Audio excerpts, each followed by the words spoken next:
നിയമസഭാ തിരഞ്ഞെടുപ്പ് നടക്കാനിരിക്കുന്ന ജാർഖണ്ഡിൽ വോട്ടർമാരെ കയ്യിലെടുക്കാൻ പുതിയ നീക്കവുമായി ബി.ജെ.പി. സംസ്ഥാനത്ത് അധികാരം നേടിയാൽ എൻ.ആർ.സി നടപ്പിലാക്കുമെന്നാണ് ബി.ജെ.പിയുടെ വാഗ്ദാനം.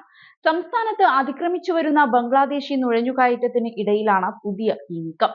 സന്താൽ മേഖലയിൽ ഉൾപ്പെടെ വോട്ടർമാരെ സ്വാധീനിക്കുകയാണ് ഇതിലൂടെ പാർട്ടി ലക്ഷ്യമിടുന്നത്.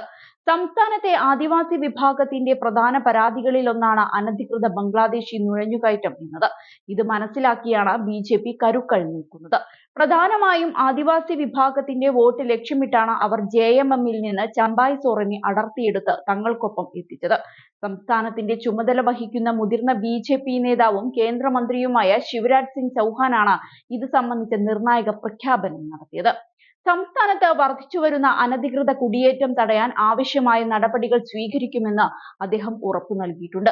ഇത്തരം നുഴഞ്ഞുകയറ്റം മൂലം ആദിവാസി വിഭാഗത്തിന്റെ സംസ്കാരത്തെയും അവരുടെ രീതികളെയും പോലും ബാധിക്കുന്നുവെന്നാണ് അദ്ദേഹം പറയുന്നത്. ഇതുമായി ബന്ധപ്പെട്ട് കൂടുതൽ ജാഗ്രത പുലർത്തണമെന്നും അദ്ദേഹം ആവശ്യപ്പെട്ടിരിക്കുകയാണ്. അധികം വൈകാതെ ബി.ജെ.പിയുടെ പ്രകടന പത്രിക പുറത്തുവിടുമെന്നും അദ്ദേഹം പറയുകയുണ്ടായി. കേവലം മുഖ്യമന്ത്രിയെ തിരഞ്ഞെടുക്കാനുള്ള വോട്ടെടുപ്പ് മാത്രമല്ല ഇത്. നമ്മുടെ മണ്ണിനെ, സഹോദരിമാരെ, ഉപജീവന മാർഗങ്ങളെയൊക്കെ സംരക്ഷിക്കാനുള്ള അവസരമാണിത്. ഇത് നമ്മുടെ കടമയാണ്. ബംഗ്ലാദേശി നുഴഞ്ഞുകയറ്റക്കാർ മൂലം സന്താൽ മേഖലയിൽ ഉണ്ടാവുന്ന മാറ്റങ്ങൾ നമുക്ക് നൽകുന്നത് മുന്നറിയിപ്പാണ്. ഒരു കാലത്ത് 44% ഉണ്ടായിരുന്ന ആദിവാസി ജനസംഖ്യ ഇപ്പോൾ 28% കുറഞ്ഞു. തുടർച്ചയായ നുഴഞ്ഞുകയറ്റങ്ങൾ കാരണം ബാക്കിയുള്ള ജനങ്ങളെയും ബാധിക്കുന്നുവെന്നാണ് അദ്ദേഹം അവകാശപ്പെടുന്നത്. ജെ.എം.എം നേതൃത്വം നൽകുന്ന ഹേമന്ത് സോറൻ സർക്കാർ രാഷ്ട്രീയ നേട്ടങ്ങൾക്കായി നുഴഞ്ഞുകയറ്റം അനുവദിക്കുകയാണെന്നും ചൗഹാൻ അറിയിച്ചു. നുഴഞ്ഞുകയറ്റക്കാർക്ക് ഹേമന്ത് സോറൻ സർക്കാർ ആധാർ കാർഡ് ഉൾപ്പെടെ അനുവദിക്കുകയാണ്. ഇതൊരു വെല്ലുവിളിയിലേക്ക് നയിക്കുമെന്നും ആദിവാസി വിഭാഗങ്ങളെ ഇല്ലാതാക്കുമെന്നും ചൗഹാൻ പറയുന്നു. അതേസമയം നിരവധി ജനപ്രിയ വാഗ്ദാനങ്ങളുടെ അകമ്പടിയോടെയാവും ബി.ജെ.പിയുടെ പ്രകടന പത്രിക വരികയെന്നാണ് റിപ്പോർട്ടുകൾ സൂചിപ്പിക്കുന്നത്.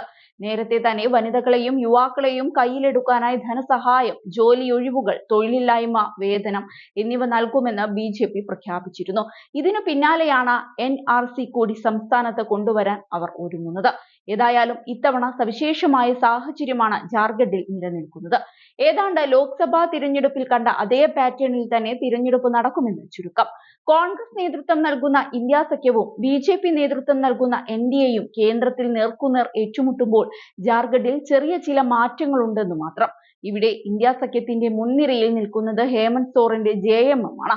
ഒപ്പമുള്ളത് കോൺഗ്രസും ആർ.ജെ.ഡിയും സി.പി.ഐ.എം.എല്ലുമാണ്. മറുവശത്ത് ബി.ജെ.പി. തന്നെയാണ് എൻ.ഡി.എക്ക് നേതൃത്വം നൽകുന്നത്. ജാർഖണ്ഡിൽ ഏത് വിധേനയും ഭരണത്തിലേറുക എന്നത് ബി.ജെ.പിയുടെ അഭിമാന പ്രശ്നമായി മാറിക്കഴിഞ്ഞ സാഹചര്യത്തിൽ ഒട്ടേറെ തന്ത്രങ്ങളുമായി അവർ കളം പിടിക്കുകയാണ്. മുൻ വർഷങ്ങളിൽ നിന്ന് വ്യത്യസ്തമായി സംസ്ഥാനത്ത് സമഗ്രമായ പദ്ധതിയാണ് ബി.ജെ.പി. തിരഞ്ഞെടുപ്പിന് മുന്നിൽ കണ്ട് നടപ്പിലാക്കുന്നതെന്ന് വ്യക്തം. താഴെത്തട്ടിലുള്ള പ്രവർത്തകരെ ഉണർത്തുക, പ്രാദേശിക കക്ഷികളുമായി കൂടുതൽ സഹകരണം ഉറപ്പാക്കുക, ആദിവാസി വിഭാഗത്തെ കയ്യിലെടുക്കാനുള്ള അവസരങ്ങൾ മുതലാക്കുക എന്നിവയാണ് ബി.ജെ.പിയുടെ പ്രധാന തന്ത്രങ്ങൾ. ഇത്തവണ സാധാരണ പ്രവർത്തകരുടെ മനസ്സറിയാൻ ഒരു അഭിപ്രായ സർവേ പോലെ പാർട്ടിക്കുള്ളിൽ നടപ്പാക്കാനും അവർ മറന്നില്ല. അതിൽ നിന്ന് ലഭിച്ച അഭിപ്രായങ്ങളുടെയും വിമർശനങ്ങളുടെയും ഒക്കെ കരുത്തോടെയാണ് അവർ തിരഞ്ഞെടുപ്പ് പ്രവർത്തനത്തിലേക്ക് കടന്നത്. പഞ്ചായത്ത് തലം മുതലുള്ള പ്രവർത്തകരുടെ അഭിപ്രായങ്ങൾ ഇതിൽ നേരിട്ടറിഞ്ഞു. ഇക്കുറി മറ്റൊരു നിർണായക നീക്കവും അവർ നടത്തുകയുണ്ടായി. അതിലൊന്നാണ് പ്രാദേശിക കക്ഷികളുമായുള്ള സഹകരണം. ഇത്തവണത്തെ തിരഞ്ഞെടുപ്പിൽ വലിയ മാറ്റമുണ്ടാക്കുമെന്ന് ബി.ജെ.പി. പ്രതീക്ഷിക്കുന്നതും ഈ സഖ്യങ്ങൾ വഴിയാണ്.